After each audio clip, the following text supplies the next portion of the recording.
j'espère que vous allez bien. Aujourd'hui je vous retrouve avec une nouvelle vidéo et je vais vous montrer les livres que j'ai acquis durant ce mois de juillet.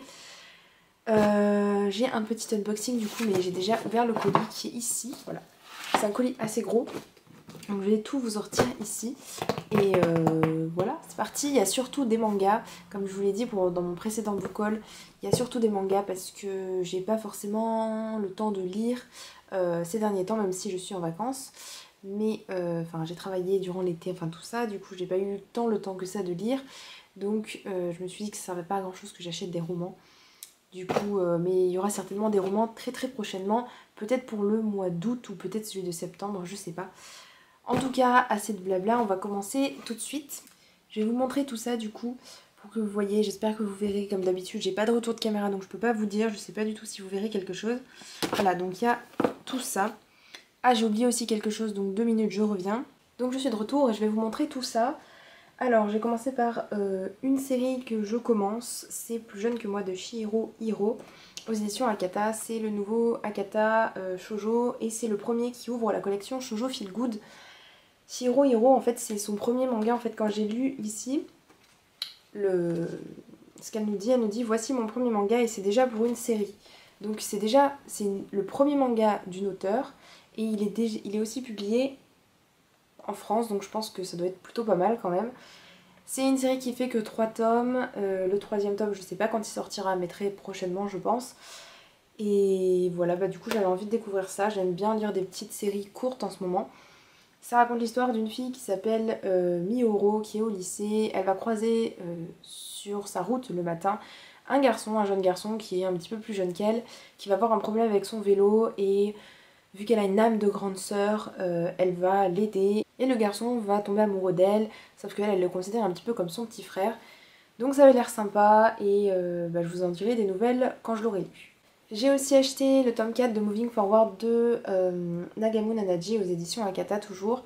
Ce 4e tome, j'hésitais à l'acheter ou pas parce que je suis assez mitigée et j'ai l'impression que ça avance pas énormément. Il y a quelque chose qui me manque en fait dans cette série, mais je la continue pour l'instant et je verrai en fait à la fin de ce tome-ci ou voilà, enfin je verrai si je continue ou pas. J'ai acheté les tomes 7 et 8 de Oni de Hamu Meguro aux éditions Soleil Manga.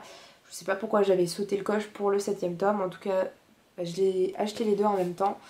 Cette série, ben, ça sera aussi une fin, donc qui dit fin dit review exactement, vous avez compris. C'est du coup une petite série qui est très sympathique et voilà, bah, je vous en dirai des nouvelles quand j'aurai lu. J'ai aussi acheté Entre toi et moi le tome 6 de Haru Tsukishima aux éditions Kana, qui est donc le 6e tome et avant-dernier tome, je l'ai appris quand je l'ai acheté. Donc avant-dernier tome de cette série, on est déjà à la fin et j'ai l'impression que c'est passé super vite.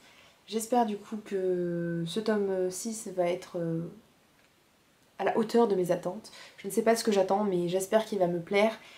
J'espère que la fin ne sera pas trop horrible parce que j'ai quand même envie de pouvoir attendre le tome 7 sans me ronger les sangs, vous voyez ce que je veux dire.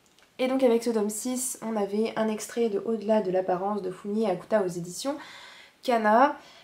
C'est un shoujo que j'avais envie de découvrir, le tome 2 est aussi disponible à l'heure actuelle. Le tome 3 sortira le 8 septembre et le tome 4 en novembre d'après ce qu'on a... Oula, d'après ce qu'on a ici derrière.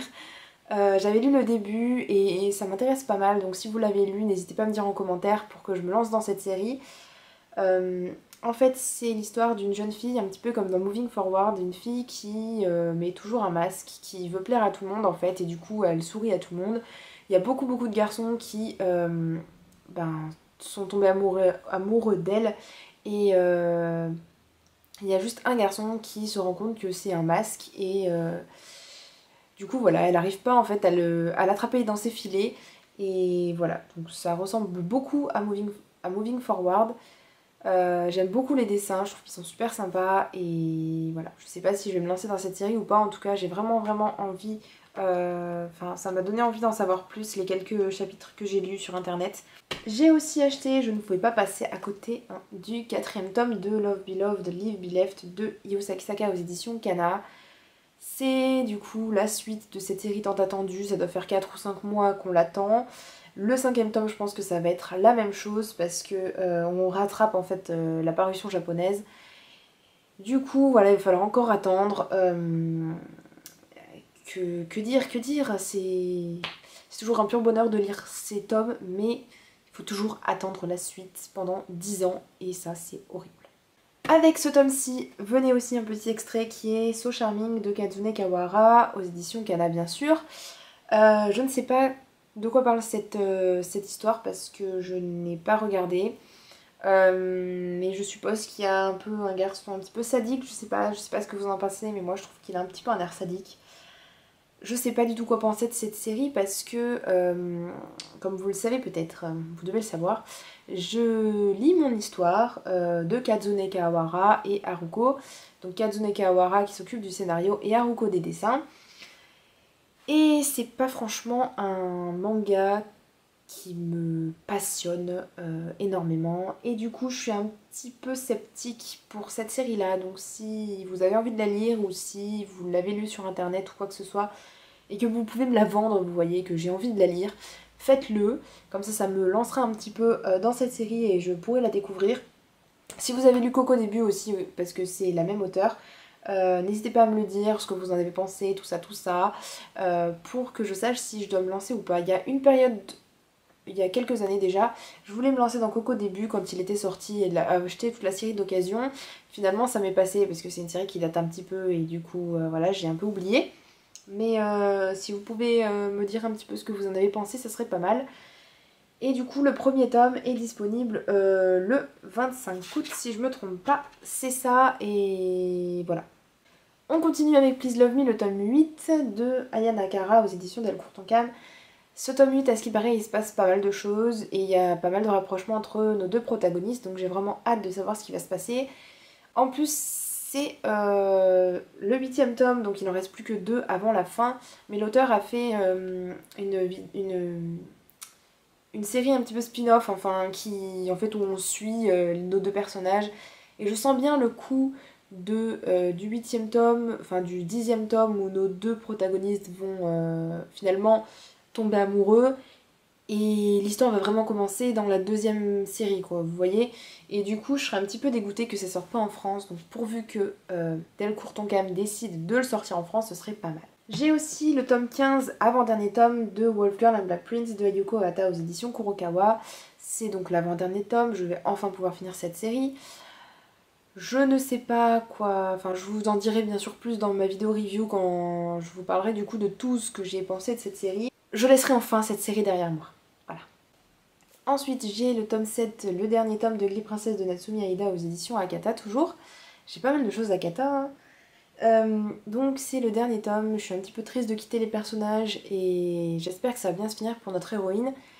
Ça me donne très envie et voilà, j'espère ne pas être déçue surtout. Donc qui dit dernier tome dit review dans pas longtemps. J'ai aussi acheté le tome 3 de Cœur de hérisson de Naoi Nachi aux éditions Kazé. C'est un manga que j'ai toujours autant de plaisir à lire.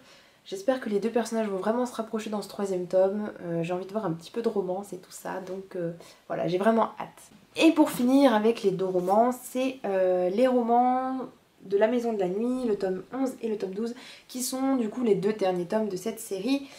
J'en suis au 8, il faut que je lise le 8, mais voilà, je me suis dit autant les acheter, je les aurai tous, j'aurais pas besoin de me dire ok combien j'en suis et tout ça, parce que je suis complètement perdue avec les numéros. Du coup, voilà, je pourrais finir cette série sur les vampires. Je sais pas si je vous ferai une vidéo review ou pas, on verra bien. Voilà, c'est fini pour cette vidéo. J'avais quand même pas mal de choses à vous montrer. N'hésitez pas à me dire dans les commentaires si vous avez des suggestions de mangas ou de romans à me faire, si vous en avez lu certains, ce que vous en avez pensé. Et en attendant, je vous dis à bientôt dans une prochaine vidéo. Ciao ciao!